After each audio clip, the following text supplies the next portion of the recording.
Dites-vous que la présence d'une base de drones à Dirkou n'est pas officiellement confirmée, bien évidemment, même pas par les sources américaines. Cependant, même avec un petit effectif, la base de Dirkou pourrait potentiellement soutenir des opérations de renseignement et d'action militaire dans toute l'Afrique centrale, dans toute l'Afrique de l'Ouest et dans toute l'Afrique du Nord.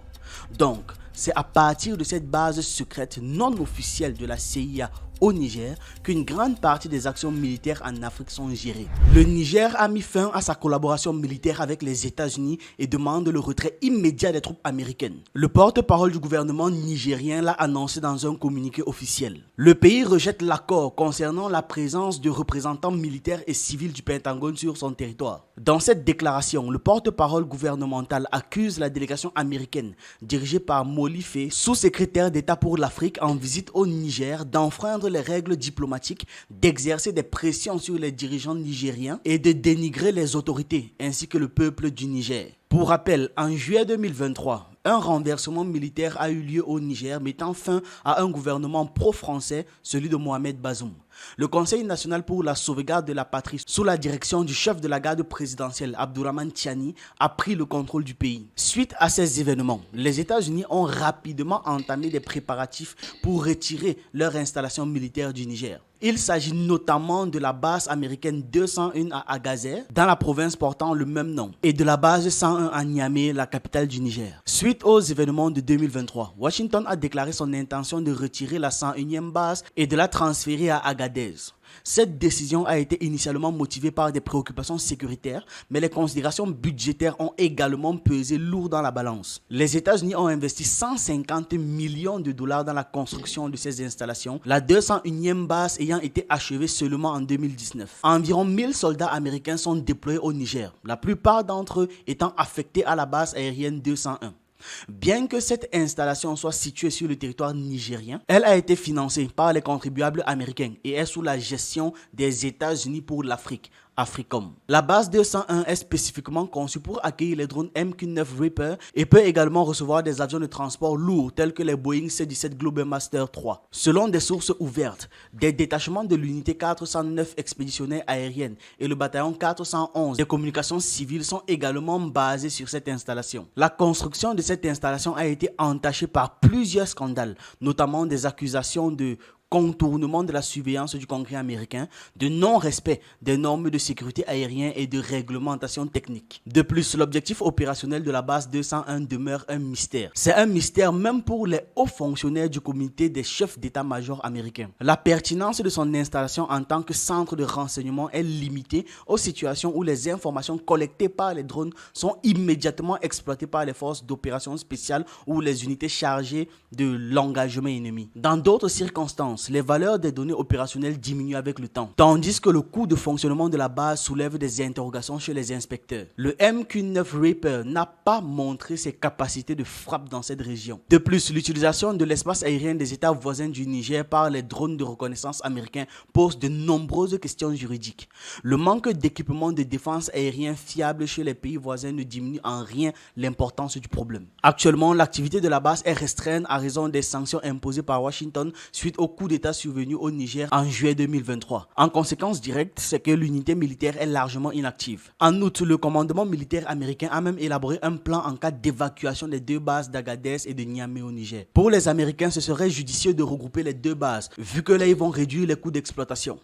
Maintenant, je vais vous parler de la base secrète de la CIA à Dirkou. En plus des bases principales, l'US Air Force utilise l'aérodrome de Dikour au Niger comme base de soutien pour ses opérations contre des groupes armés au Sahel. Tout groupe armé confondu qu'il juge menaçant. Cet aérodrome de petite taille est situé à seulement 2 km du centre-ville de Dikour. Selon le New York Times, la CIA a intensifié sa présence en matière de renseignement dans la région dès 2017. Des drones MQ-16 Reaper auraient été déployés notamment jusqu'en 2018. L'affirmation selon laquelle le rôle des drones augmente progressivement en raison de la réduction de la présence américaine en unité de force d'opération spéciale est sujette à débat, ne serait-ce que parce que les deux éléments sont étroitement liés. L'unité spéciale dépend du renseignement pour leur opération, tandis que le renseignement nécessite une mise en pratique concrète des résultats. Dites-vous que la présence d'une base de drones à Dirkou n'est pas officiellement confirmée, bien évidemment, même pas par les sources américaines. Cependant, même avec un petit effectif, la base de Dirkou pourrait potentiellement soutenir des opérations de renseignement et d'action militaire dans toute l'Afrique centrale, dans toute l'Afrique de l'Ouest et dans toute l'Afrique du Nord. Donc, c'est à partir de cette base secrète non officielle de la CIA au Niger qu'une grande partie des actions militaires en Afrique sont gérées. À chaque fois que les États-Unis ont fait de l'ingérence en Afrique centrale, en Afrique de l'Ouest ou en Afrique du Nord, c'était tactiquement soutenu par cette base que, je rappelle, n'est pas reconnue même par le gouvernement américain. Donc, l'opération Enduring Freedom, lancée en 2007, cette opération qui visait à contrer une menace terroriste dans la région du Sahel. L'opération était dirigée par cette base au Niger. Quels terroristes les gars voulaient contrer? Même l'histoire se le demande. L'invasion de la Libye en 2011, coordonnée par la même base. L'opération Drone au Sahel, opération durant laquelle les États-Unis ont mené des mouvements de drones dans la région du Sahel pour cibler les militants et les groupes terroristes, en particulier dans les pays comme le Mali et le Niger. Même chose, terroristes qu'ils n'ont jamais pu vaincre. Et il y a plein d'exemples comme ça. À ce jour, il n'y a pas d'informations fiables sur l'existence d'une base de drones à Dirkou, la dernière datant donc de 2018. Cependant, les investissements dans la rénovation de l'infrastructure de l'aérodrome laissent des traces qui ne peuvent donc être ignorées. Nous mentons, nous trichons, nous trompons. Ce sont les propos de l'ancien directeur de la CIA, Mark Pompeo. S'il le dit et que l'histoire le dit, qui suis-je pour remettre sa parole en question? C'est ce qu'ils font. Ils mentent, ils trichent, ils trompent. Maintenant, il faudrait qu'on sache de quoi s'occupait l'armée américaine au Niger. Le contingent américain au Niger a apporté un soutien aux troupes françaises dans la soi-disant lutte contre les djihadistes pendant un certain temps.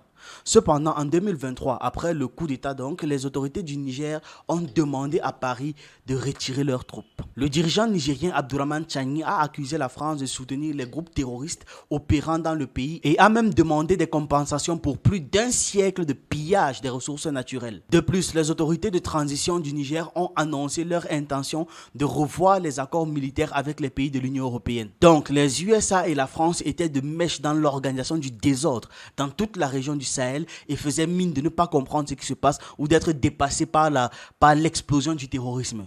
Comme par hasard, à chaque fois, leur base ou leurs troupes n'étaient pas touchées, leurs biens ou leurs intérêts n'étaient pas touchés, c'est seulement ceux du pays. Comme les États-Unis et la France étaient de mèche, c'est pour ça que quand Tchani a demandé à la France de partir et que les États-Unis n'ont rien fait pour empêcher ça, Macron et son gouvernement étaient un peu fâchés. Ils sont complices, ils font des attaques ensemble, on attrape un et l'autre le trahit, l'autre lève les mains, dit qu'il n'était pas là. Continuez de penser que les États-Unis sont l'ami de quelqu'un, vous allez voir. Auparavant, le Washington Post avait rapporté que les responsables américains s'efforçaient activement de rétablir les relations avec le gouvernement militaire d'Afrique de l'Ouest, y compris les nouveaux dirigeants du Niger. Le journal a noté que les responsables rencontraient des difficultés à tenir clairement la nature de leur partenariat, en raison notamment des restrictions sur le type d'aide que le gouvernement américain peut également fournir depuis le renversement des gouvernements au Mali, au Burkina Faso et au Niger.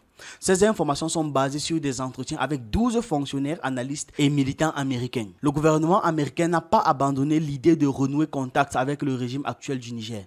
Rien qu'au cours du mois de mars 2024, la sous-directrice d'État pour l'Afrique Molly Faye s'est rendue en 22 fois au Niger. La perspective de perdre ses bases au Niger menace Washington de suivre Paris dans la perte définitive du contrôle de la zone sahélienne. Maintenant, quelles sont les raisons de la non-coopération avec les États-Unis?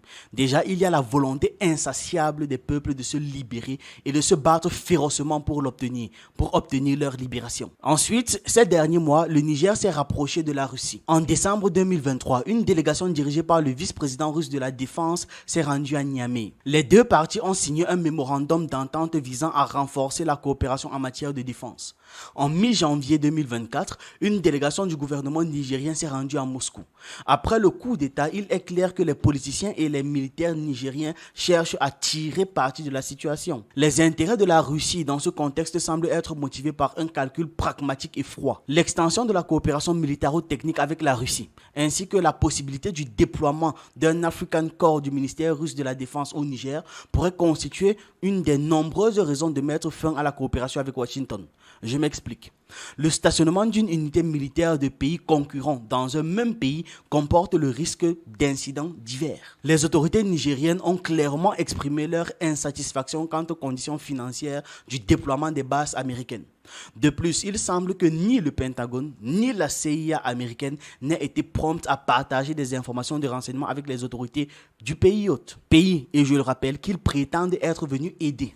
Mais les gars là sont sauvages, hein. C'est-à-dire que vous venez en prétendant vouloir aider les gens, vous récoltez des informations sur les terroristes et sur diverses organisations malfaisantes, vous ne partagez pas avec les autorités locales. Certaines informations ont même été obtenues directement auprès de contingents militaires sous la tutelle du gouvernement. Dites-vous que c'est à ce niveau-là. Il est donc peu probable que les opérations de frappe aient été coordonnées par les autorités nigériennes. Donc, à chaque fois pour lancer des missiles quelque part partant du Niger, on ne demande pas l'autorisation au Niger, les États-Unis frappent directement. Enfin maintenant, étant donné que la population d'Agadez est majoritairement Touareg, les autorités locales ont pu raisonnablement soupçonner les Américains d'établir des contacts clandestins avec des chefs de clan Touareg pour obtenir leur soutien. Où est-ce que Washington va maintenant déplacer son armée? Cette affaire de déplacement de troupes américaines concerne les bases 201 et 101, mais également l'aérodrome de la CIA à Djirkou. Le Pentagone et la CIA se trouvent donc confrontés à une question urgente. Où est-ce qu'ils vont placer ces installations? La solution la plus plausible et la plus proche serait l'aérodrome de N'Djamena au Tchad. Cependant, un tel redéploiement nécessite non seulement du temps, des ressources financières et le Pentagone n'en dispose pas actuellement. De plus, le régime de Déby et le Parlement tchadien pourraient ne pas accueillir favorablement cette proposition. Une option de secours pourrait être une base à Djibouti près de l'aéroport international. Cependant, l'espace disponible pour une expansion du contingent dans ce pays est très limité. Ça en fait donc surtout une sorte de réserve de bases militaires étrangères. Et les bases américaines au Niger perdent leur valeur opérationnelle. Chacun de leurs mouvements est surveillé et dans la région du Sahel, les drones seraient contraints par leur capacité limitée et ils seront obligés de violer des espaces aériens souverains pour opérer, en l'absence d'un contrôle adéquat des autorités et du gouvernement nigérien.